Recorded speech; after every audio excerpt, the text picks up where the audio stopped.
Hey guys, my guest tonight, Grant Cameron, is going to be talking about former President Jimmy Carter and his interest in UFOs. See you in about 5 minutes.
Grab your popcorn and snacks. Find a comfy spot, take a seat or lie down, and let me transport you to a place of fantasy, ghost stories, ancient legends, odd creatures, alien encounters, and other magical topics.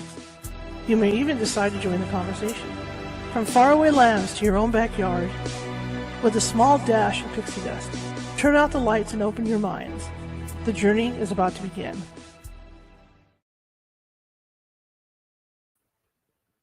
Good evening, everybody. How's everybody doing tonight? I hope you said well, because I feel great today. It's nice and cool here. I wish it would stay this way. I really do, but it's not going to. You know, this is a fantasy here in Sacramento. It's going to turn into hell soon. Anyway, my name is Charlotte, and I'm going to be your host for the next hour. I'm also the owner of the California Haunts Paranormal Investigation Team, based out of, well, sunny Sacramento, California. We have 45 people up and down the state, and for that reason, we can help you. You know, no matter where you're at in California, we can help you. It might take us a while to get to you, because California is a huge state. Okay, you'd be surprised how much, so they don't call it the Golden State for nothing, because we got a lot of golden land out there, right? But if it does take us a day or two to get to you, we do have the ability of calling you via our mediums, because we do have 3 or 4 mediums on staff who could call you and talk to you about what you think is going on. And in most cases, they can settle it down before we get out there. And to tell you the truth, it only takes us, 1 or 2 days to be able to get out there. And depending on where you're at, when we go out to investigate, we might do our preliminary in the morning and turn around to the investigation that night. So it just depends on where you're located and all that. Anyway, welcome everybody. We got a good show tonight. I'm really excited about this. It's a topic that I've been interested in for a long time, and my guest has a few books on this, with dealing with different presidents. So we're going to be talking to him about that. I have a class going on. There's 2 classes actually. There's a seminar and a class, and now California Haunts is looking for investigators right now. We're looking for psychic investigators. We're looking for people that are scientifically minded and people that are believers. We like to have a combination of people on our team. But the thing is, we've been doing this for almost 20 years, so I'm very meticulous about how I like things done, because it's worked for us over the years. So there's a very intense training class that people go through. And then once you pass through the training class, if you feel like it's something you want to do, then you come out with us on an investigation, and then we take it from there. But the training class, includes the procedures that the team has for doing EVP and things like that, because it's real tight procedures, real tight ship, and how to use all the equipment. Everybody has to know how to use all the equipment, from the DVR system all the way down to digital voice recorders. All right. So if that sounds like something you might be interested in, you want to join, and I'm going to be honest, I'm not blowing my own horn, but if you want to join one of California's top paranormal teams, come on over to the California Haunts Paranormal Team at Meetup and sign up over there for the class. Okay. The seminar I have going on is for those of you who love the thought of ghost hunting, but don't want to pay for don't want to have the funds to deal with the equipment, and don't want to have to be on a set schedule. We over the years, we have done a lot of hotels. We've done a lot of public places that are easy access for people to go into, where the staff is very open about their ghosts. And so this seminar that I'm going to be doing concentrates on that, where I can tell you what places to go to. You might, places where you might get to eat, stay overnight, or things like that. Plus, we've got evidence from those places to share with you. So I want to share the stories about the legends about the places, show you what we got as far as evidence, and show you where to go, essentially, to these different places. So you can also access that on our meetup. That's going to be on the 9th of July at, I believe 5 p.m. on the 9th of July. And then the other class to join the team is going to be on the 8th of July, and that's going to be a 6 p.m. class. So go ahead and, if that's something you're interested in, and you want to do some paranormal travel without the hassle, come on over and sign up for the seminar. All right. And that's over at the California Haunts Meetup. So check that out. All right. All that being said, tonight we've got Grant Carman is with us, and we're going to be talking UFOs and UAPs. Then we're going to be talking about the government. We're going to be talking about disclosure. We're going to be talking about what the presidents know, because some of the presidents know more than they let on. So without further ado, let me bring Grant in.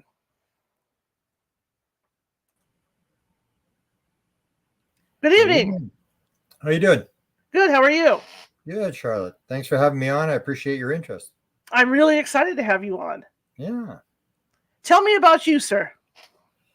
I'm an ordinary guy. I live in the coldest major city in the world, in Winnipeg, Manitoba, Canada, and it's extremely hot here today. But I lived sort of an ordinary life. I was going to university and heard a story about an object that was being seen at a town about 30 miles southwest near the American border. And just on a lark, we decided we'd go and see whatever he was looking at. The thing flew right in front of the car. If it didn't, nothing happened for an hour. I thought there'd be nothing would ever happen. It's like you buy the lottery ticket, you know there's a chance you can win, but you're not going to win. Mhm. And went out there, and then after an hour, nothing happened. My friend said, "We're going to town one more time." It was a town called Carman. We don't see anything. Let's go home. I said, "Fantastic. This has been a total waste of time." We turned the car to go back into town after an hour, and the thing came from the left to the right, right in front of the car, down low, bobbing up and down, red, pulsing. And that was the end of my life. And my life just absolutely I fell off the edge of the earth. Everybody else went on with their life. And 2 nights later, I brought all my friends out there and I said, "You got to see this. This will change your life. It's unbelievable." I was so excited. And they all took off about 15 minutes before it came. They said, we're going back. This is a waste of time. We're going back to Winnipeg. We're hungry. We're going back to Winnipeg for pizza. And I go, holy cow. So there was 8 people left when it came the second night. It came directly at us the second night. First, it was jumping around in the sky. It was one object. And then when it came closer, it was this red object again. Came right at me and it made this little turn and it sort of went back in the direction where it came from. And I thought, boy, this is pretty cool. That might be extraterrestrial. And then I'm thinking to myself, what's it doing? It's not doing anything. It's like it's just flying along. And then I spent my whole life trying to figure out that question: what's really going on? It's the bottom line thing that I think we make a lot of assumptions and we sort of build worldviews. And I don't think it's any of the things that we think it is. It's going to be a lot less physical than people think. It's a lot more spiritual than people think.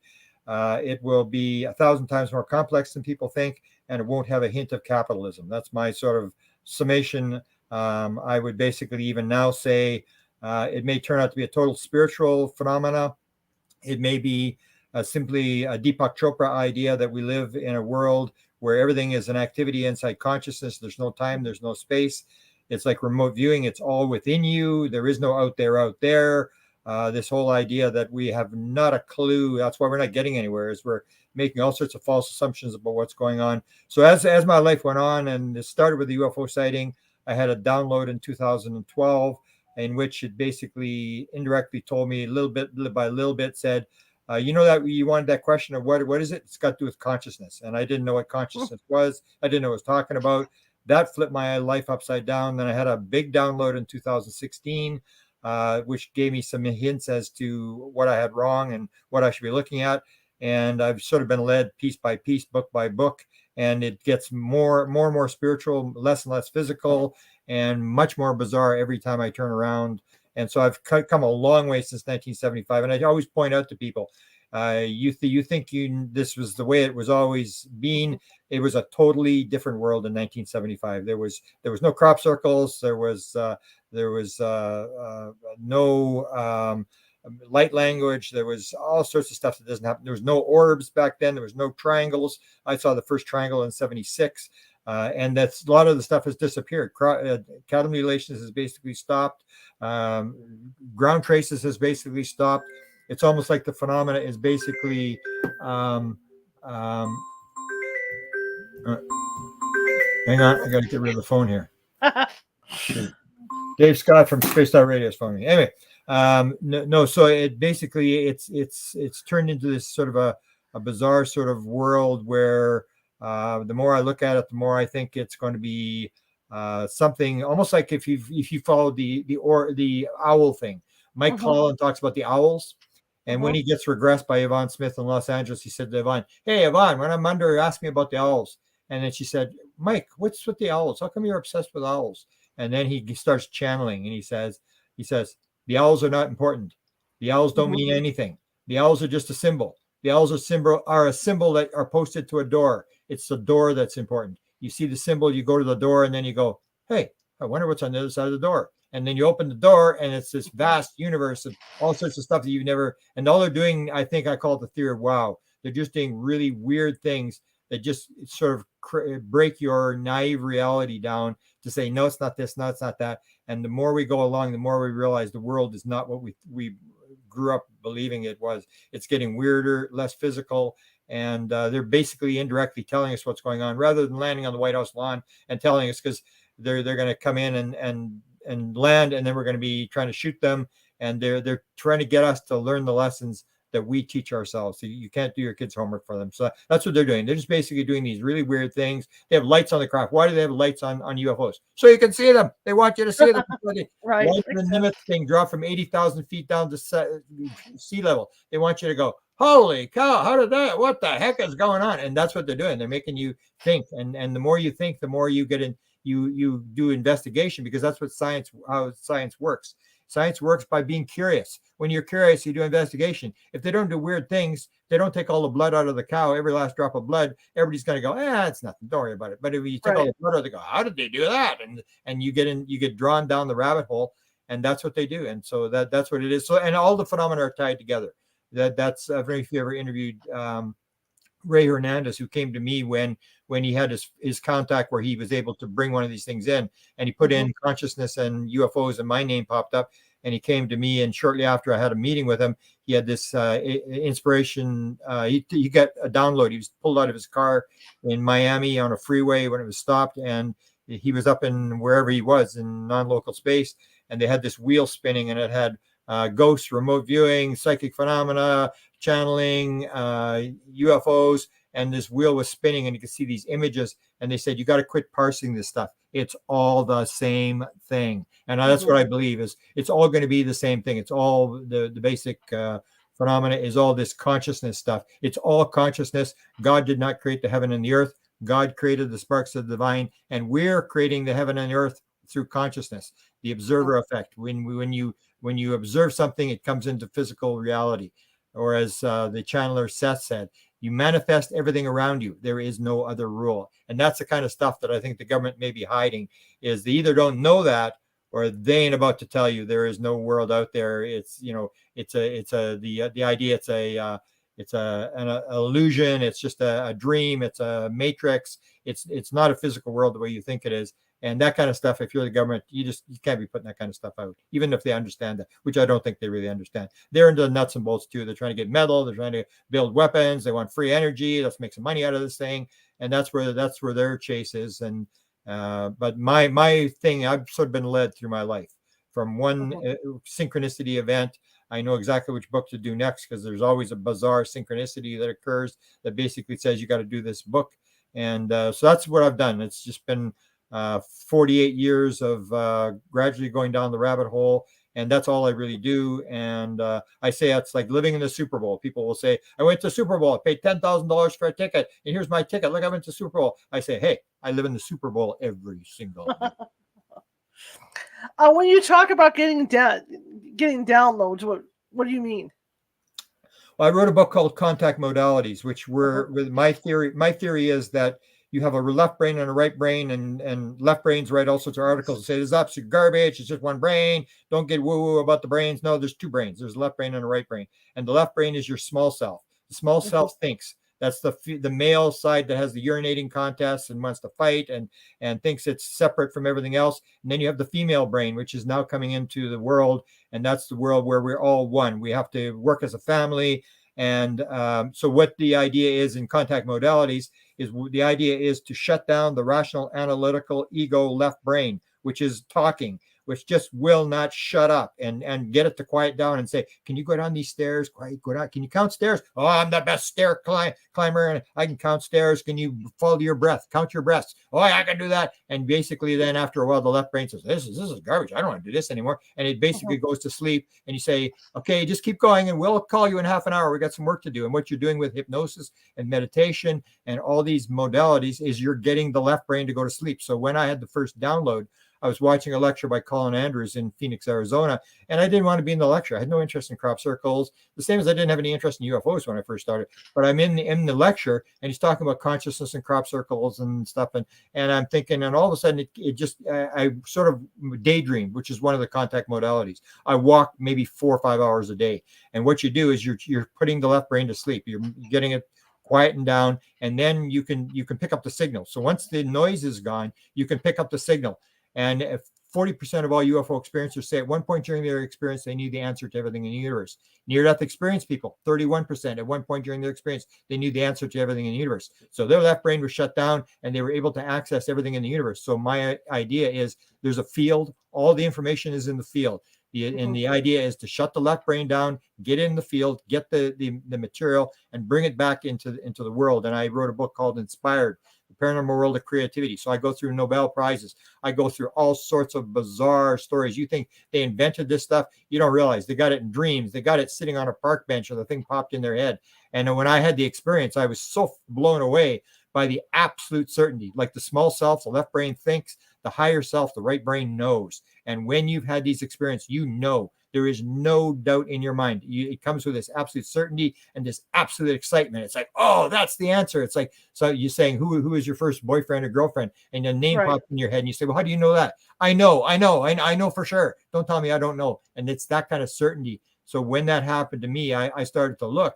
And that's when I found the first thing I found was Paul McCartney, the song Yesterday. Came to him in a dream in the middle of the night. And he got up and he recorded the song. He went to all his friends. He said, have you ever heard this song before? And he thought someone had recorded it, and nobody had recorded it. And that's the whole thing. Is I realized that everybody's starting to have people had these download experiences, and even people like Gary Nolan, who's from Stanford, famous geneticist from Stanford, who's working with UFO experiencers and checking their DNA and doing the brain scans on experiencers, UFO experiencers.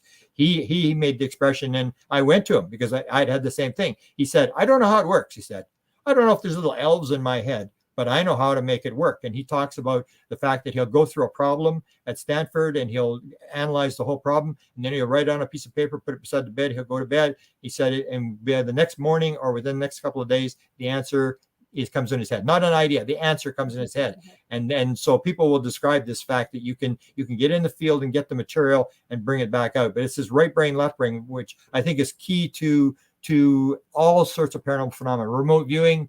How do you do remote viewing? You don't go anywhere. You get your target, and then they tell you to record what you sense, what you smell, what you taste, the size, the color, whatever, and don't guess. Guessing is called analytical overlay. That's the left brain. If I say to you, oh, I got a target and it's in Egypt, and then your left brain goes, I know what it is. It's the king's chamber and the pyramid. I know it. Don't tell me. I know everything. And it gets in the way. And so the idea is to get all the senses, which is all right brain. It's symbols, it's colors, it's smells and stuff. And don't guess what it is. As soon as the left brain gets in there, it's called analytical overlay, and it's game over, because that's what they discovered, that the remote viewers are getting everything in the right brain right. They're getting the color, the smell, all this kind of stuff. But the minute they tried to name it, they got it wrong. And that's analytical overlay. And the analytical overlay, the left brain is, if you've looked at split brain research, left brain is always wrong. That's where the skeptic comes from. So somebody will say, oh, I saw something in the western sky. The left brain goes, oh, I know it is Venus. And they want to return it to a naive reality. There's no paranormal phenomenon. It's just an ordinary world. And they'll make these things. And skeptics will be almost like left brain people, where they double down. They'll just keep doubling down. They'll get very angry. And so that's this whole idea. So when I had the download, and in 2017, I had a download, I was given 24 different things. And that one, I by then I knew what it felt like. I know when I'm in the field. I know when it's coming, and I get this excitement. And I happened to have a piece of paper. It was cold. Remember, I took my glove off. I started to write, and basically said to me, the download was, hey, if the world is the world made out of little nuts and bolts? If it is, well, that's one world. But if it's made out of consciousness, that's a completely different world, and all the rules will change. Is it one life? If it's one life, that's one world with certain rules and regulations. But if it's multiple lives, that's a different world. All the rules are going to change. Is it random? If it's random, that's one world. But if it's not random, if it's pattern, then it's a totally different world. And it was like this and this, and I'm writing this stuff down. And I remember exactly where I was, and walking down the street. And then I took my, it sort of stopped, and then I put my glove back on, started walking, and started to come again.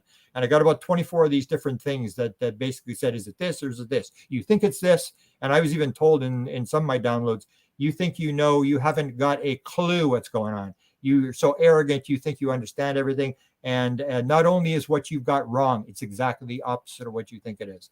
And so when you get these kind of messages, so that's been my life, has moved more and more to this sort of spiritual, not spiritual, but the idea of what is reality. That's what I'm trying to solve, instead of trying to figure out, because a lot of people go for stories. Like, just tonight I was having an interview and they wanted to talk about Bob Lazar. Well, what difference does it make if Bob Lazar was on the base Area 51 or not? It doesn't make, it doesn't mean anything. It's just a story, and it's interesting, and you can listen to the story, whatever. But my interest is in what's really going on here. What is this phenomena doing here? What is it trying to tell us?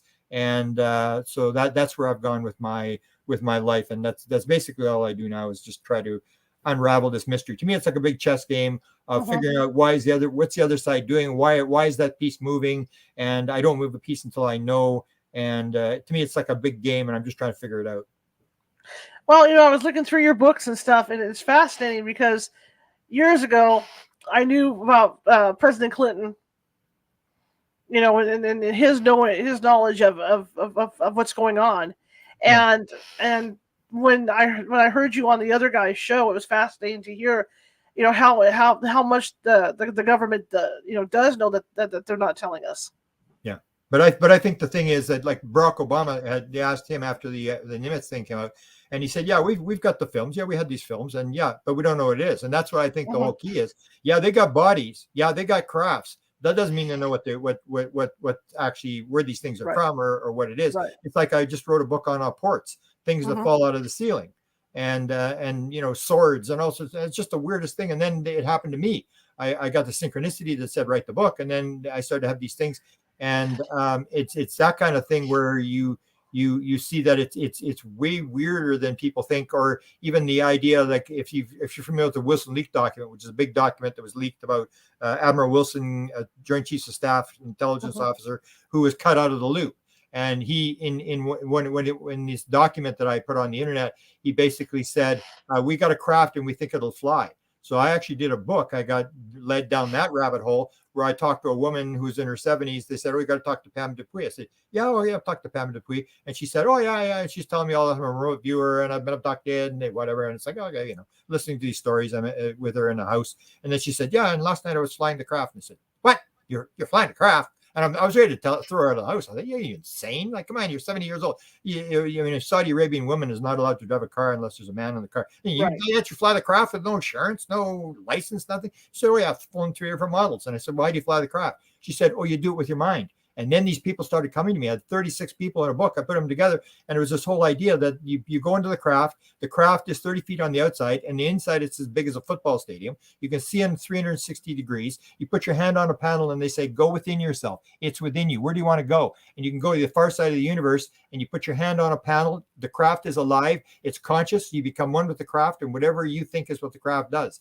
And that's the kind of world. So in this Wilson leak document, it says, we have a craft and we think it'll fly. And everybody said, oh, it's just disinformation. Put this disinformation. They got a craft and they think it'll fly. I said, no, it looks like they've got an intact craft that was given to them, but they can't turn it on because you need a consciousness interface. You need someone to put your hand on the panel and make it go. So they've got it, but they can't fly the thing. And that makes sense. And you start seeing that. And then you see what a strange world it is. And anybody tells me that the U.S. government has got crafts that are 30 feet on the outside and that are the size of a football field inside, or this woman that flew the craft told me that the aliens have crafts that are the size of solar systems. They can make the craft as big as they want because it's made out of consciousness. It's all made out of consciousness. And they know how it works and we don't. Even when they came, one experiencer was told, when we come into your world, we can take on a body. We can take on whatever body we want, but we don't need a body. But we need one to come into your world, to work in your world. You can do the same thing. You just don't realize it. And that's what we don't. We're stuck in this belief system that we're nuts and bolts and there's a soul inside of us. And we don't realize it's all basically made out of consciousness. And when you realize that, then you can start to, if the world becomes more plastic and it becomes more ability to discern. But we're still in this very left brain male world where it's me versus you. The ends justifies the means. It's all about winning. It's not about working together or anything like that. It's like a football team where everybody's in the huddle and everybody says, shut up. You don't tell me I'm not going to block. Are you kidding? I'm going for a pass. I mean, don't tell me. And it's the idea that they're trying to get across to us is that if you all work together, 85 trillion cells in the human body, they all work exactly together, working as one to keep you alive. Once one cell goes rogue and decides it's going to do its own thing, that's called cancer. And that's what the message is that they're trying to get across to us. But they're doing it indirectly because you can't walk in Otherwise, nobody's going to listen. They want you through these weird things that they do that eventually you'll figure it out yourself. Well, I can agree with you on that because, like you say, them allowing us to figure it out by ourselves. There's too many debunkers. There's too many guys out there that are going to be negative right away. They're looking to debunk this stuff. So, like you say, by them, feeding us little by little, it prepares us for the eventuality of actually making contact and all that. Yeah. I agree with that. Yeah, the debunkers are basically left brain. That's left brain. Because what happens in the left brain, if you've seen the split brain research that won the 1982 Nobel Prize, basically what they would do is they had people with split brains that had their corpus callosum was cut, so the brains couldn't communicate with each other, and they would put signals, and they discovered there was this thing called the left brain interpreter inside the left brain. And what it does is there's two pieces of information, and this thing immediately fills in the blank. And what happened was they found out that it was every single time it was wrong. So they would give a signal to the female right brain, and they'd say, get up and walk around. Then they'd say to the person, hey, how come you walked around? Now you're talking to the left brain because that's where the language center is. It's in the male left brain. So the male left brain has no idea why I got up and walked around, but it'll make an excuse. And then you'll say, no, the reason you got walked around was because of this, and they will deny it. They'll say, no, that's not why I walked around, and it'll double down and get angry. And that's like the skeptic. So the skeptic, the left brain doesn't want anything new. It wants everything stable the way it was. I know everything. I don't need a briefing. I don't need to read a book. I don't need nothing. I know everything about everything. And to say, oh, there's something you don't know, the left brain just goes, no, it's planet Venus, it's swamp gas, it's whatever, and it'll just come up, and then it'll double down, and it will not back off. And that's what you see with skeptics. People think, well, you can convince these people. You can't convince anybody. I was good friends with Stanton Friedman, who worked on this for 61 years. He argued with all the top skeptics in the UFO field, Klaas and Carl Sagan and all these people, and he never convinced anybody of anything. They never changed their mind. Once you've got an idea in your head, we don't realize how much belief plays into what happens is we get these belief systems, and then it's very hard to get them out. Or as Max Planck says, you do not advance science by convincing your opponent that you're right. Science advances, and I say every paranormal field advances the same way, one funeral at a time. And the new generation comes along and is not offended with the idea. So you go, the young kids today, they're much more open to the fact that there's ghosts and there's paranormal phenomena and all this kind of stuff. You talk to the old people. And so when a skeptic gives it to me, I say, don't worry, another 100 years you'll be dead. And the new generation will just sort of ignore who will ever remember who a skeptic was in the past. Like, who is the skeptic that said the world was flat and maintained that, or the sun went around the earth and stuff? Those people don't. It's the people who are on the edge that bring out the new ideas that get written in history. Skeptics will go nowhere. Everybody will forget who they are. But skeptics is basically just this thing inside the left brain. And the scary part is it's wrong every single time. So when you hear a skeptic throw something out, it's just that left brain saying, oh, no, I've got an answer. It's this. And wants to return it to what I call this naive world of reality, that there are no paranormal phenomena. And you do ghosts and mostly, and I do UFO stuff. Right. And so basically, if this paranormal phenomena exists, there's something wrong with their idea of the physical world. And they're saying, no, it's the physical world. No, if this stuff exists, this would not be going on if the world was the way you describe it. But people don't want to switch the world. They're comfortable in this world, and the left brain hates change. It wants everything to be stationary. And so we're moving from this world of fighting, me versus you, war, all this kind of stuff, and we're moving into the right brain. But it's going to take generations to do, because it moves slowly, and the phenomena is not interested in we're into Western society where we want everything yesterday, and it's not about getting stuff. It's not about getting a big house and then 2 cars and put your kids through university and then let's get some spiritual stuff to add to it. It's not that. It's the process. It's about learning. And so they don't care how slow this thing goes. They're just moving us along through this thing. And that's what I point out. 1975, believe me, it was a completely different world than it was now. None of the stuff I believed in 75 do I believe anymore. I used to think all this idea about consciousness was crazy. And even consciousness itself, 10 years ago, if you were an academic and you talked about consciousness, you could lose your tenure. I mean, this was crazy stuff, same as UFOs. And then suddenly comes the phenomena makes you accustomed to what's going on. So you have 1947 all the way to 2017, you have UFO sightings, and people go, nah, it's garbage. The skeptic keeps going, and the left brain keeps saying, no. And then 2017, New York Times comes out and says, oh, it's for real. The government does have a UFO investigation, and everybody goes, yeah, I knew that already. and because it had been moved up, the consciousness rises, and then it just moves, and then it says, oh, well, where are they from? And you just go to the next thing, and that's what they're doing. They're just slowly doing these things to raise people's consciousness, because the more you and I talk about this kind of stuff, the more people hear it, the more they think about it, and the more the consciousness rises. And in the end, everybody makes the right decision. But you have to go through the process yourself. It's not something that people, I always say with paranormal phenomena or with UFOs, people keep confusing it with Santa Claus. This is not Santa Claus. It's not here to feed the poor people. It's not here to do anything. It's just doing this thing where it's doing these little breadcrumbs, and it's shattering reality, and it's making us think, hey, something's going on here. And then people like you, people like me, we may have a soul contract, we may have whatever, where we decide, oh, we're going to go into this and we're going to have podcasts. And we may even have had, you and I may even had an agreement before we were born. We had a meeting and said, you do the podcast, I'm going to do this. And we all do this kind of stuff, and we all come in. And that is an idea that's getting more and more weight as we go along, is the idea that if reincarnation is a fact, then you and I probably came in here to do something. We didn't come in here on a random whim. And all we got to do is figure out, what are we supposed to do, and are we going to do it? Because I believe that when you leave the world, they only ask you one question: how did it work out? Because you planned it. It's like you can't blame Hillary Clinton, you can't blame your mother-in-law, you can't blame the dog ate the homework. They're going to go time out. You planned this whole thing. How did it work out? Don't bring everybody else in. They got nothing to do. And so we can't really worry about what everybody else is doing, what they believe. All we got to do is worry about is, why did I come in here? What am I supposed to be doing it? And am I doing it? And what everybody else is doing is totally irrelevant. Fascinating. And I agree with you 100%. When we talk about Jimmy Carter, tell me about his involvement with all this. Well, he sort of got dragged in. I think if Jimmy Carter had to do it, or I'm just guessing, but I don't think he would have done the sighting. He got the sighting, and he got tagged as being the UFO president, and he didn't like it. For example, just before in 1973, he filled out a UFO sighting and said he had a UFO sighting outside a Lions Club meeting in Leary, Pennsylvania. The date is very uncertain as to when it occurred.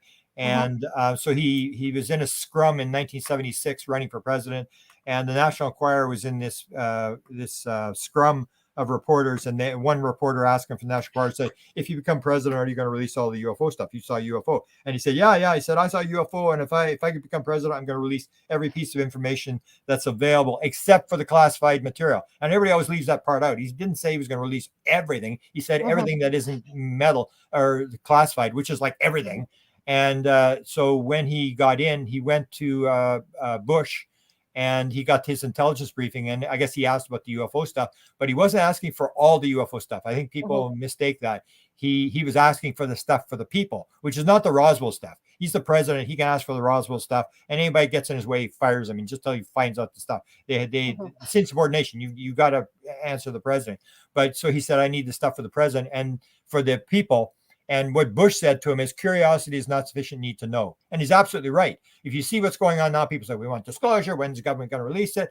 And it's like, we talked to in 1980s, late 1980s and early 1990s, we talked to the head of the biggest military think tank in the United States, the chairman of the board. And he said, why should we change the rules and the regulations to satisfy your curiosity? Admit it. You're just curious. And he's absolutely right. That's all people want. They're curious. It's like we've got, there's nothing on TV tonight. I mean, what are the UFOs? Let's get an answer or whatever. And it's going to be like everything else. It's the news cycle now moves 24/7. It's going to be on Twitter for 15 minutes. Then we're on to the next story. So that's what they're saying is we're trying to develop weapons or metal or whatever they're trying to do. And we don't really care what the people think. We're not here to give you, and same, the beings are not the same thing. They're not here to sort of entertain us or anything like that. So Carter, what he did was he didn't want to touch it. It's a toxic issue for anybody, whether it's a politician or whether it's an academic or whatever. So he didn't want to touch it. But he did want to fulfill his promise. So what he did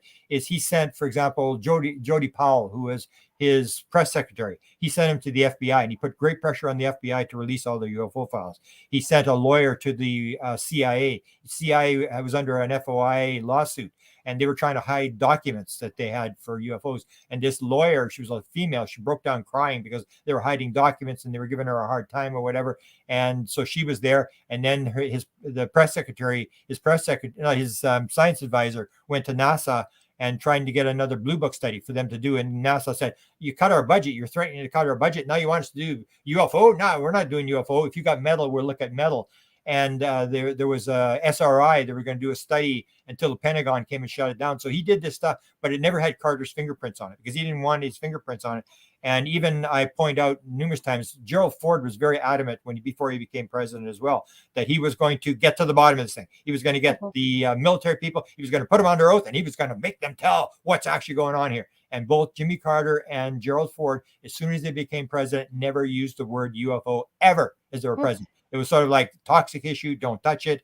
And they were probably told, this is something if you need to tell you, we'll tell you. But this is something Bill Clinton called it the tar baby story, the Arkansas tar baby story, where Brer Rabbit gets caught by the fox. He sets up this tar baby, and then Brer Rabbit talks to the tar baby and doesn't answer. So he gets mad and punches the tar baby and gets his hand stuck to the tar baby. Then he punches him with the other hand. He gets his other hand stuck. And then he uses his feet. Next thing you know, he's caught because he's all stuck to the tar baby. And that's what Bill Clinton says. This is the tar baby story. You don't want to touch this story because you get stuck to the story. And they want to be like Jimmy Carter wanted to be the guy who won the Nobel Prize for peace and work with Habitats for Humanity and be the smart guy. Everybody wants to be the smart guy. Nobody wants to do the UFO thing. So he did do stuff in the background. I point out the fact that he was doing stuff in the background, but it was an issue that even in the end, as he left the White House, he refused to talk about it. When he did get caught asking a question, he would basically even deny. Now he says he doesn't believe extraterrestrial life has visited the Earth, and then he thinks that what he saw may have been a test from a base near where he saw it. So he's become sort of skeptical. But I think it's more the fact that, like a lot of people, it just isn't interested. It's not something that's really all that important to him. But he did have the sighting, and he has become known as the UFO president. And so what happened was he was diagnosed, terminal. He's gone into hospice. So I've had all the presidential stuff, and I don't do it anymore because what difference does it make? What the president knows or doesn't matter?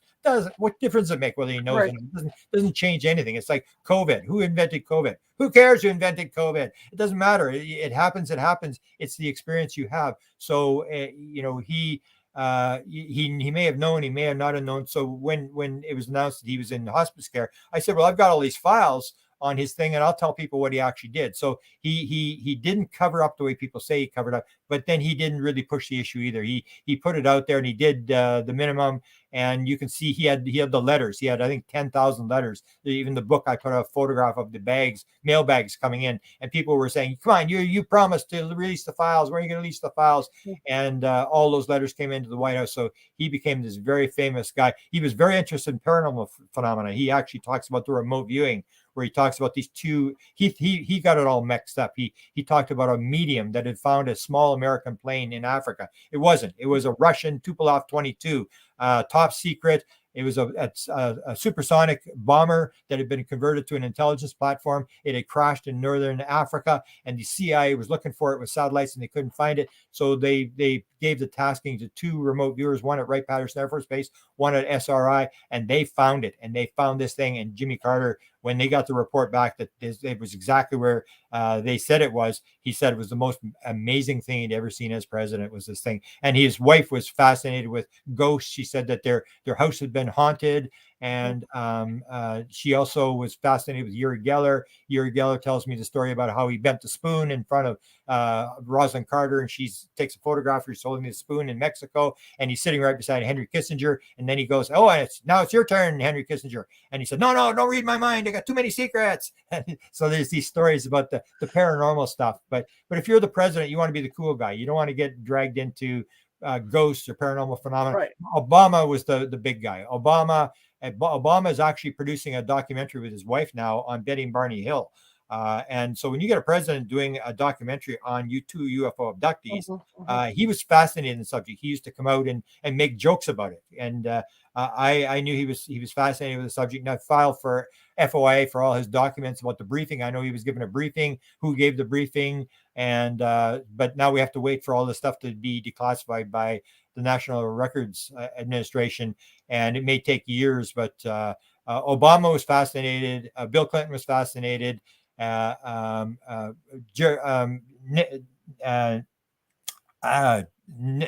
did a study. He was forced to do a study, and I've got the actual report by the guy who was going to write a book on the report. And what he said, the president was told is yes, almost what Obama said. Yes, we have photographs. Yes, this is for real. Yes, these are crafts from wherever, but we haven't got a clue where they're from. And that's the whole thing that people have a hard time wrapping their head around, is the idea that you can have bodies and crafts and still not have a clue what's actually going on. And even there's a top CIA guy who had the beings in his room. His name is Jim Semivan. Jim Semivan got the actual classified briefing, so he knows sort of what the government knows. And he said, there does not appear to be any there. And he said, the idea that we can connect the dots, I doubt that we can connect the dots. In fact, he said, I would be very surprised if there were any dots. And when you hear some guy talking about that, and that's this consciousness thing, it just sort of fades away into this consciousness thing. And that's why we've had no progress. It's called the core story. And this goes back in the 1980s. 3 of the top UFO people got together that were government connected, and they said, there's a lot of garbage going around the UFO community. What do we know for sure? And it became known as the core story, based upon what CIA directors had told. And that was, we are being visited by something. We've got hardware, and we're not doing very well back engineering the hardware. And you're not doing back engineering it because it has this consciousness interface that people really don't understand. It's got to do with consciousness. There is no little engine in the craft that you can pull out and make money and have free energy. And in terms of free energy, it's all free energy. So it's the same thing. If whoever develops it, they're still going to charge you for the machine and for the energy. It's going to be controlled by the same people who control the energy now. So there's no free lunch. There's nothing. But the beings are here, and they're doing this really weird stuff of cattle mutilations and apports and dropping stuff and UFO sightings, and the sightings are changing, and they're all this weird stuff where they're trying to get you to understand even the idea of ghosts and stuff like that. A lot of that. I had the interview with Leslie Kane. If you followed her work, she does. I do a lot on physical mediums, which I think is very important. People who can do physical mediumship. And when I got the chance to interview her, I just said, hey, I got one question for you. Did you actually see the hand? And she said, yeah, I saw the hand. I said, tell me the story about the hand. And she talks about sitting at this little table in this physical medium thing with the glass, and there's a red light under the glass, and this sort of smoke and this sort of ectoplasm starts coming up on top of the glass and goes and starts to form into this hand. And suddenly the hand is sitting right in front of her, and she touches it and she holds it. And she said, I have held the hand 4 or 5 times, a few times. And she said it was a real hand. I could feel the tendons and the muscles, and it was warmer than a regular hand. It was soft like a child's hand, but it was an actual hand. And then she said it banged on the table a couple of times, and then it just went back into its ectoplasm and disappeared. And that's what's happening. Whatever these phenomena are, they can come into the physical world, take on a physical form, and then go back into the world that they came from. And you can go, and that goes into the ghost. It goes into my father. Just before my father died, his father came to him and died in 1956, and he told my mother, Dad was here today. And my mother said, really? And then she said, yeah. So what did he say? My father said, he was just here. That's all you need to know. And the question is, if reincarnation is a fact, why would he come as my grandfather? And the reason is he can take on the grandfather's form and come in physical into the hospital room, because if he came as anything else, my father wouldn't know who it is. So all these beings, whether it's ghosts or whatever, can take on physical form. They can come in and then go back where they came from. We can do the same thing. We just don't understand how the world works. We think it's a physical world, and they're in this other world, and it's the same world. They just understand more about how to move from one world to the other, and we don't. Do you think there's a link between ghosts and these aliens? Absolutely. It's all the same thing. In fact, Bashar talks about the dreams. Bashar, the alien channeler, says, we come to you in your dreams because now you're in our world. This is the whole idea. It's all in that world. It's that non-local world that when you move into that world, it's a world that's a lot more plastic than this world. It's not the physical world we think it is. And they're all manifesting in different ways. So you have ghosts, and then you have the ones that come in physical mediums. They're a little bit different, and everybody's doing their own little play. It's like all the world's a stage. All the men, women, aliens, and ghosts are but actors. They have their entrance and exits. Each man plays many roles. We make the mistake of thinking we're the actor on the stage. We are not the actor on the stage. All spiritual literature says one key thing: remember who you actually are. You're not the actor on the stage. You're watching the actor. When you leave the stage, you will leave and you will go on and become something else. And we think that because we played King Henry VIII, now we're King Henry VIII. No, you're not King Henry VIII. You're playing King Henry VIII. And that's where we make this mistake. So that's all this non-local world. It's all field. It's all one thing. And people will say there's different levels, there's different dimensions. I say, no, it's all the same thing. It's like water. So take the idea of consciousness in water. You drop into the water, you go down 150 feet in the water, and you say to the fish beside you, and you say, hey, what dimension am I on? What level am I on? And the fish goes, oh, you crazy? You're in the water. There's no levels. You're in the water. It's all the same thing. And the thing is that when we are at the bottom of the ocean, we're in the dark. And some people have learned to levitate. They've learned to move up into the water. And the higher you get in the water, the closer you get to the light on the top, and the more you can see. And so people come back and say, oh, I was in this world, and I saw ghosts, and I saw my dead relatives and whatever. And then they float back into the darkness, and everybody says, come on. The left brain skeptic says, baloney, you just made it up, and have 500 different explanations. Yeah, it's all the same thing. It's all consciousness, different variations, and it's like a game. So we come in to do these various games, and we're learning lessons through doing it. And you see all UFOs are basically different. All the ghosts are, I make jokes like, some of the stuff doesn't make sense. Why do ghosts have clothes and why do aliens are naked? And that's why, so when I'm on board, I have someone on board a ship, I always say, hey, when you saw the alien? And yeah. Do you have any clothes on? And they either say they all were wearing the same uniform, or they say, no, he didn't have any clothes on. I go, really?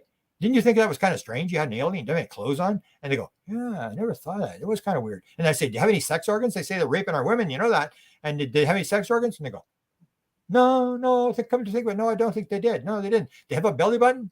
No, they have a belly button. And it's like, what is it really? What's really going on? Or, for example, if you start Dr. Michael Newton, which crosses over the two. Michael Newton, they did the life between life thing. So he'd take the person into their last life, 7,000 people. And he brought this one guy who was a fire and brimstone preacher in his last life. He takes him into the spirit world. And the guy goes, oh my God, the devil's here. And Newton goes, what? The devil's here? Where? And he says, right in front of you. Can't you see him? He's right here. And he said, really? He's like, so what's he look like? And he says, wow, he's got leathery skin, and he's got fiery red eyes, and he's looking at me, and he's glaring at me. And he says, well, what's he wearing? And he said, oh, he's wearing, he describes the top from the waist up. And they says, but nothing sort of from the bottom down. It's kind of all smoky. And then Newton says, go into the future and tell me who this actually is. And then he says, oh, I knew it. It's my soul guide. He's got a mask on. He's always doing this to me. He's playing games with me. And he said, he's giving me a message. Now, you know what it's like to sit in your congregation and listen to fire and brimstone.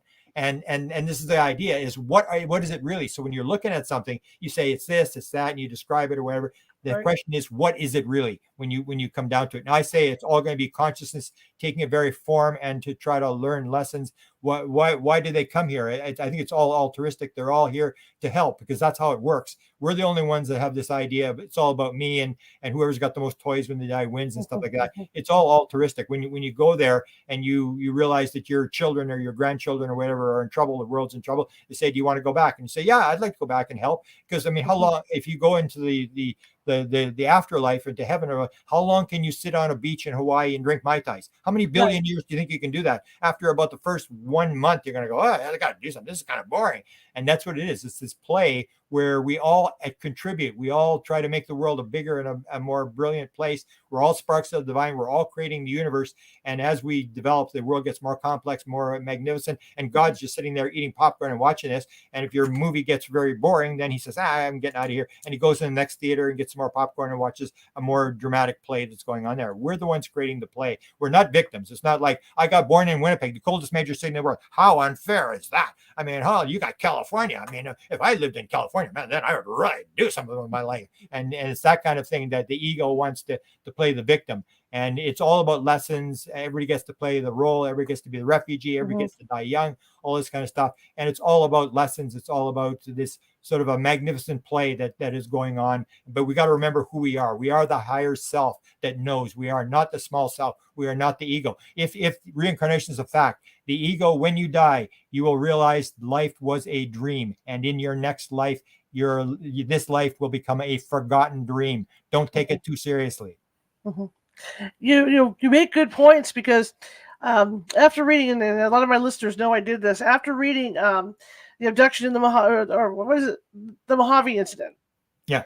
And seeing the aftermath of the aliens when they were coming back and forth, it got me to thinking about what I do as a ghost hunter. And because a lot of that fits in perfect with ghost hunting. It gets very cold, and they can come through walls, and they can appear as any human, right? And so I started to wonder whether or not we're not hunting ghosts, we are hunting these alien beings. Yeah. In fact, if you, I don't know what the figure was, but there was a study done of 4,000 experiencers, and that's what you got to do. Is you got to go to the people who are having the experience, not the left brain people who've got an opinion. Who cares? Everybody's got an opinion. And what you find is that dead people show up on the ship all the time, and people get very angry. They're not really happy. It's like you think your wife or husband is there, and they'd be furious. So the one guy, his dog, he said they're playing games with me. I was furious that they brought my dog on. He was playing with his dog, and that's the whole thing. You see that, and if you followed Whitley Strieber, when he did communion, they got 200,000 letters, and Ann Strieber, his wife, was going through these letters, and she said, Whitley, whatever we're dealing with here has something to do with death. And this is the whole deal. It ties in. And when she died, she said to him this key thing that I always bring up when I talk to Whitley. She said, Whitley, I'm no longer Ann, but I'll always be Ann to you. So she'd gone on to play another role. She's on another stage now, but we played the role, so I'm Ann to you. And that's the whole thing. There is this connection of dead people on board ships and stuff. And so you see that there is this very direct connection. The worlds are all the same, but we want to separate it. We want to say there's spiritual worlds, there's ghost worlds, there's physical worlds and stuff, and it's all the same thing. It's just a variation, and these people can move from one to the other, or they know how to bring them in.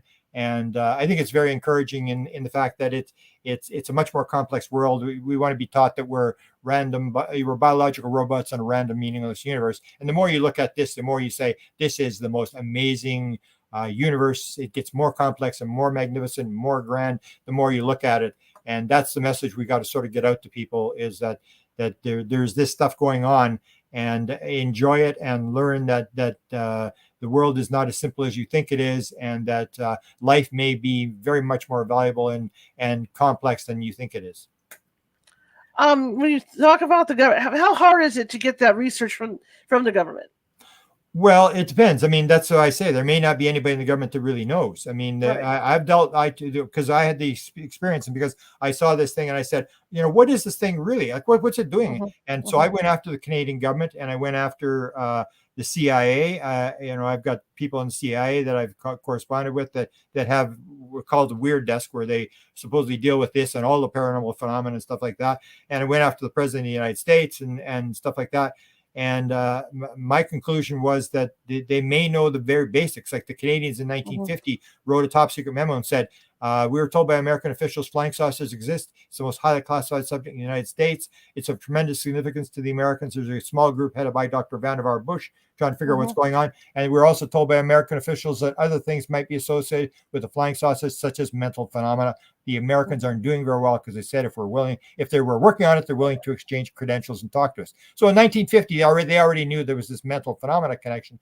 But in terms of figuring it out, they haven't figured it out, because we're so stuck in the physical world in terms of and if you're in the government, you're not going to want to go down the spiritual route, because that's not going to get you weapons. What we want is physical stuff. We want weapons. We want technology. How do you put a bull inside a trailer? How do you take this woman, puts her groceries out and goes in the next room, and then comes back and all the groceries are back in the bag? How do you do that? That's what we'd like to know. How do you get inside someone's head and put a message in someone's head?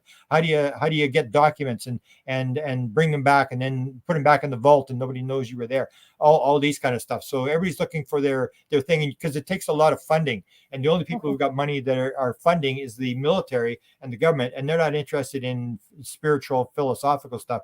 That's your job, and my job is to put it out, and that's what the beings are doing. And there's this idea that we came in waves. So there's 3 waves that have come in to make this move to higher consciousness, that we're at this world. We're going to go from the male side to the female side, and it's going to be the female presence and all this kind of stuff. And that we've all volunteered to come in here and do it. And it's a process that's going to take a while. And again, it comes back to, what are we supposed to be doing? What's our role in this thing? And we're always waiting. It's like the thing where we don't want to do any work, so we're waiting for the government to do it for us.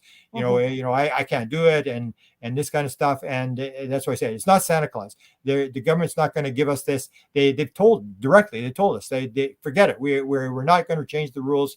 You're just curious. Admit you're curious, and go study something else. Unless you have the mind of Einstein, you're never going to figure this thing out.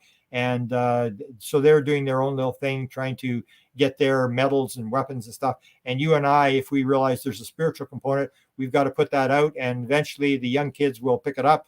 Even now, with the idea of portals and multi dimensions and computer worlds and all this kind of stuff, it's gradually being accepted that most kids can accept that. Yeah, this is probably the world, and they will work on it and bring it forward. But it doesn't have to happen now. It has to be, what are we here to do? Not, do we get the end result? Everybody always wants like the end result. Let's get it right now. Let's figure it out.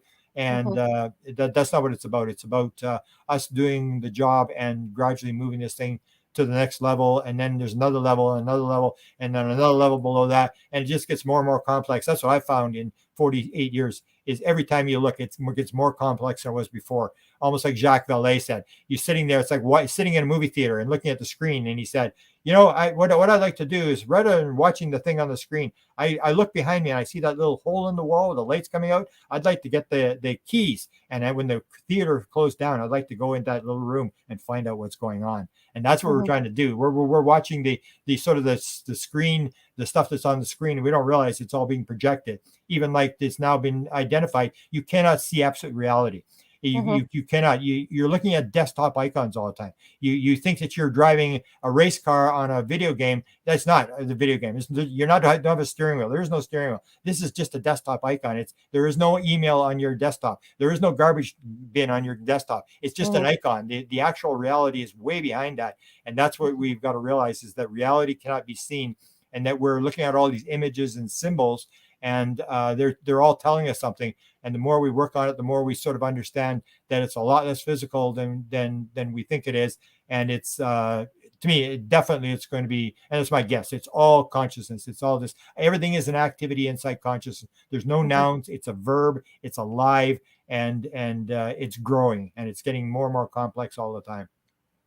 Do you think that that there will ever be anybody in the government that admits to this stuff? They can't, because if you're the government and you're being financed by the government, you've got a security clearance, you have to keep shut. That's why I've never taken a security clearance. And every time someone says, "Oh, I got something for you, but you can't tell anybody," I say, "You tell me, I'm telling everybody." I've had enough of this, nonsense where I've got a non-disclosure agreement and I can't talk. It's enough. We need to put out what we've got. If everybody put what they had on the table, we might be able to solve something. But everybody's got this sort of secret. They're waiting to get a patent or whatever. So there may be the odd person in the government who knows. For example, if you've ever followed the Chris Bledsoe story, a very famous story, I had a big experience with him, but he just wrote a best-selling book about his experience in 2007. And he had all these government people, because he has a very high level of contact in his place in North Carolina. And he went to the top guy. His name is Tim Taylor, who had a download. He told me the story about his download experience. I actually met the guy. And Tim Taylor, he said, Tim, why you got all these military people? Where are these intelligence people? They're all on my property. My family's all upset. My kids are getting ridiculed at school. And what are all you people doing? You guys know, you got satellites. You got all this stuff. You got to know what's going on. And Tim Taylor says, yeah, we know what's going on. We know they're here. But he said, they don't talk to us. Chris, they're talking to you. It's evident that they seem to like you, Chris. They don't like us. They don't talk to us. So we've come here to find out, what are they telling you? And that was the whole deal. That's what they said. They're not talking to us. So we kind of find, and that's the idea, is because we cannot control the phenomena, we watch those who the phenomena is affecting. So when you do research, you've got to talk to the people who are having the experiences. Don't get into the game of whose opinion, who's left brain, who's got a better idea. You've got to talk to the people who are having the experiences, and then you'll start to see these patterns of bizarre things like, the craft is alive, it's conscious. The thing is within you.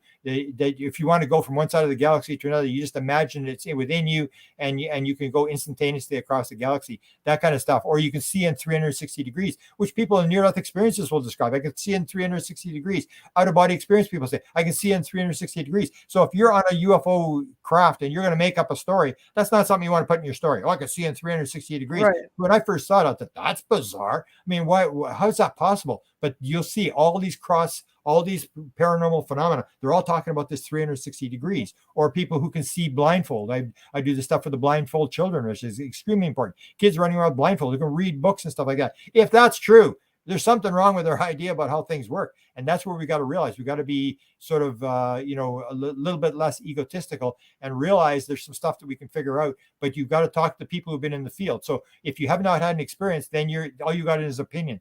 But if you don't, then you find people who've had the downloads and have had the experience in the field, and you start asking them and you start seeing these patterns, and they will tell you what's actually, because in the field, the material is absolutely right. Whether it's Einstein's theory of relativity, the quantum atom by Bohr, all these sort of things, when the idea came to him, it was absolutely right. There was nothing wrong. It was absolutely the way it was supposed to be. The field has the exact proper information.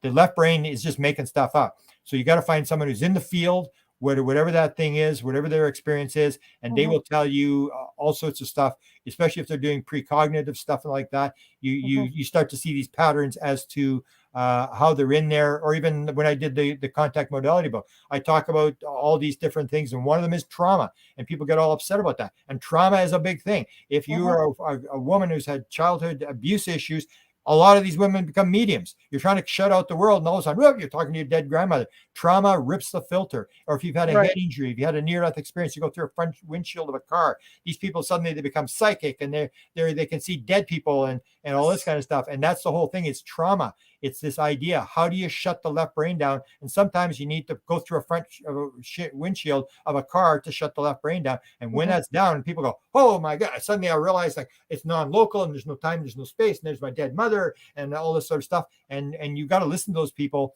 that they are not making stuff up. They're telling you the story, and it gives you an idea that the world is not the world the way you thought it is. It's not the naive reality of what we were taught as kids. It's what this phenomena, all these phenomena are doing, is they're gradually chipping away at that and telling us the world is this really weird place. And if you explore it, you're going to realize things that you didn't know, that the world is not flat. The sun does not go around the earth. Things are not solid. There's even 100 years ago, we were arguing, saying there's only one galaxy. People don't realize that. There was a big debate in 1920 between two of the top astronomers in the United States about whether there was more than one galaxy. And the one guy, the top guy, ran the Harvard astronomy, said, the observatory said, no, there's only one galaxy. And that's like, we don't realize how much we've got wrong. Every time we learn something new, we realize something we had was wrong. And we've got to realize there's a lot of stuff that we got wrong. And that's what they told me. You're so arrogant. You think you know everything. And then I challenged them at one point.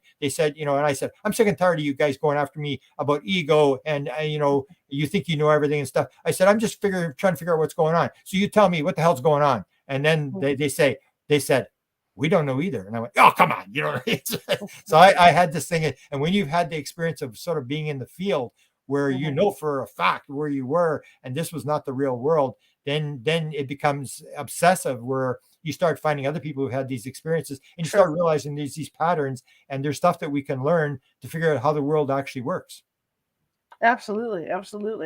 So what do you see happening in the future with all this? Like you talked about the future generations being more open to this, but as far as our generation goes, do you see any headway made? Well, I think that you're going to get a disclosure type thing where it's going to be confirmed that they have crafts, they have bodies and stuff like that. It's being pushed. There's even a big disclosure today out of Canada, and I was involved in some of that. That the Canadians had metal and stuff like that. So you're going to get that kind of disclosure, but that's when you get the whole thing is then everybody's going to ask, well, how did they get here and what is it? That's when you move from, well, we got bodies and we got crafts, but we really don't know where it is. And then people are going to go, oh, come on, you know where it's from. Yeah, it's from Zeta Reticuli, I admit it. And I go, no, I don't think it's from, we don't really know. And that's the thing, because you've got a port, something that fell out of the ceiling, because you've got it. And I've got a bunch of ports. It doesn't mean that you know where it came from. I mean, it's the whole deal. And so you're going to see a partial sort of disclosure thing where we're moving to this point where there's going to be admission that there is this weird stuff going on, which is a major thing. It basically says the world is more than the physical world, because that's what we're being taught. It's just a random biological world where things just bang into each other at the right angles, and it's just happening by accident. And this is going to say, no, it's probably not happening by accident. They're finding some way to bypass time and space, and some of the stuff we've got is wrong. So you're going to get that kind of disclosure, but it's the idea of I don't think there's that many people in the government that know the consciousness aspect, although consciousness is sort of moving as well. It's one funeral at a time. you could not talk about consciousness 20 years ago for sure. Right. And now people are talking about consciousness and this sort of thing. Most people don't know what, even in UFOs, people will talk about consciousness. They haven't got a clue what they're talking about because they haven't had the experience, but they know consciousness is a key word in the UFO community. You got to use it. And so people throw the word around. But to understand this real idea that everything may be made out of consciousness, it's the whole what's called the observer effect. It was in with quantum physics that the particle does not appear until it's measured, until it's observed. Then it becomes a physical particle. Until then, it's in a quantum state, and that's the kind of stuff where it was started with paranormal, and then scientists will say, as they did in the quantum thing, they say, well, how does this work? I mean, how can the thing actually become physical once you observe it? And then Feynman, who denied he said it, said, shut up and calculate, because they had the equations and he could create all sorts of electrical empire. Most of the stuff we have, electrical stuff, was built based on these formulas, and said, we don't really care how this thing happens, this paranormal thing about it, the observer effect and stuff like that. Just shut up and calculate and do the calculations, and let's make some money. Let's invent some stuff. So that's the big crux, is when we get that thing of moving from, yes, there's this weird paranormal quantum stuff going on, and somehow they're coming through time and space, or the portal thing where they can pop in and pop back out. And I've done a lot of stuff on portals, and you get into that kind of stuff where if they admit that there's portal technology that you can actually go in and pop out of another end, then it gets really weird, and we're gradually moving to that world. But we were told that by experiencers many years ago that there was this 3-generation thing where we're going to come in. We've all volunteered to come into the world to do this thing, to shift the consciousness of people, and that's the shift that's taking place now. Is this idea that reality is not what you think it is? Nobody questioned reality like they do now. Now people are understanding it's probably pretty weird that there's this weird stuff is going on, and then the big question becomes, how is it going on? How do they actually do it? And hopefully then we have experiences. But you'll even see in major documentaries, major people who do UFO documentaries will not put experiences in the documentary. And when they're confronted as to why, they say, well, we want to stay respectable. And so it's like, if you say that you were on board a ship and you were flying the crafts and stuff, they don't want to talk to you. The same as the government. You'll see all the government people that are being investigated, they're not investigating experiencers. None of them are experiencers. They're all people who were close to craft, who got injured. And then they say, oh, they were injured. They're a threat. We need money for weapons and we need budgeting and stuff like that. They're doing a whole different thing. They're not going to talk to experiencers. And experiencers are the ones that are having the experience. They're the ones that actually know. They're the ones that are in the field. And it's only when you're in the field can you interact with higher self. Until then, it's just an opinion, and your opinion means nothing. It's in fact, it's going to be wrong. It's just an idea that pops in your head. You got to talk to people who are actually having the experience, and that's when you learn what you may have a chance of learning what's actually going on, or getting closer to reality. I don't think you'll ever figure out what reality is, but you get closer and closer all the time. We learn, and if you look 200 years ago, 200 years from now, nobody's going to believe anything we talked about now. It's going to be like, can you believe these people believe this garbage? And that's what's happening. We're gradually moving, and we always believe that we're got the last piece of the puzzle, and the government's got that last piece of the puzzle, and they should just give us that last piece of the puzzle. Almost like Max Planck, the father of quantum physics, his instructor in 1874, Professor Joly said, Max, don't go into physics. It's 1874. We got this all figured out. There's nothing to do. And that's 1874. I figured they had it all figured out. And we still think we got it all figured out. We just need one piece. And I find that the more you find out, you realize the pieces from all different puzzles. It's upside down. You have no idea what's going on. It just gets more complex the more you look at it. And that's the magnificent world. That it is this grand world of complexity, of beauty, of life, of love, of all these different things. And I thank God every day that I got to play the game. I could have been an untouchable, born in the streets of Calcutta, and spend my days in a junkyard looking for something valuable enough to sell for food for tomorrow. I didn't get that. I got to play in the big Super Bowl. I got to play in this game, and I take it with respect every day that I got to play in this game, and I love it. And I couldn't have asked for anything more, even though I was born in the coldest major city in the world, where in Canada, not even Canadians want to visit where I live. Grant, thank you so much. This hour has blown by. Beautiful. Thank you for your interest, and hopefully you get some people that add to the story, and we'll stay in touch. I've learned so much from you. Okay. It's fantastic. I'd love to have you on again. All right. Beautiful. Yeah. Remember, All right. you got to roll here. You got to do something. Yep. Get figure out what you got to do, and then that's all you got to worry about. And thank you for what you do. Thank you for the exposure you give and the raising of consciousness that you're doing with the work that you're doing. Thank you. Also, thank you, sir. So you Okay. have a great evening, and I'll be in touch again with you. All right. Beautiful. Talk to you later. Bye-bye. Bye-bye. Okay, I learned a lot, and I hope you guys did too. That was absolutely fascinating. Tomorrow we're kind of shifting gears. Tomorrow, our good friend, former deputy coroner Donna Frankart is going to be with us, along with you might have heard of this gentleman's name, along with Dan Davies, who's a producer and actor. They have put together, and this goes back a few years, but Eddie Gein, and if you guys don't know who Eddie Gein is, he was I'm not going to say serial killer, but he had fetishes, and and it was a mother-son thing, and so he would dig up, kill women, and wear their skin. In fact, that when they did Silence of the Lambs, Buffalo Bill was based on Eddie Gein. Anyway, so there was an Eddie Gein musical out there that people have been going to see for the past few years, and Dan Davies is involved with this, so he's going to be with us tomorrow to talk about that, as is Donna. So that's our 6:30 p.m. Pacific show tomorrow. So be on the lookout for that, because we're going to hear some stuff about Eddie Gein. That's going to be really interesting. Curl your toes. All right. I'm going to give you his information before I sign off. Of course, where to find him, because I forgot to do that. I forgot to ask him. But I want to thank everybody for coming. And if you like the show, share it with 5 people. If you hated the show, share it with 5 of your enemies. We are equal opportunity here. Also, if you like the show, give me some thumbs up. Show me some love. That's because the algorithms on Facebook and YouTube are based on stuff like that. Not only the amount of viewers you have, but how much people like your stuff. And then Facebook evaluates that stuff every few days, and so does TikTok and all the other places. And then when they put you higher in the algorithm, more people see you. So if you can help me out with that, I'd appreciate it. But anyway, I want to thank you all for coming tonight. I really appreciate it. And I'll see you tomorrow at 6:30 p.m. Pacific for the Ed Gein musical. So here we go. I'm going to show you his contact information, and off we go. Okay, his website is allconnected.weebly.com. It's all connected, all lowercase, .weebly.com.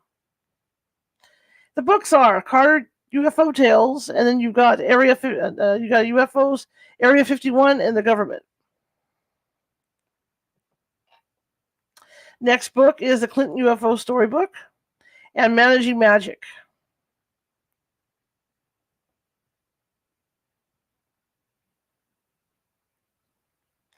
And then Contact Modalities, which I found really interesting to discuss that, because it all makes a lot of sense. And you can get those at Amazon.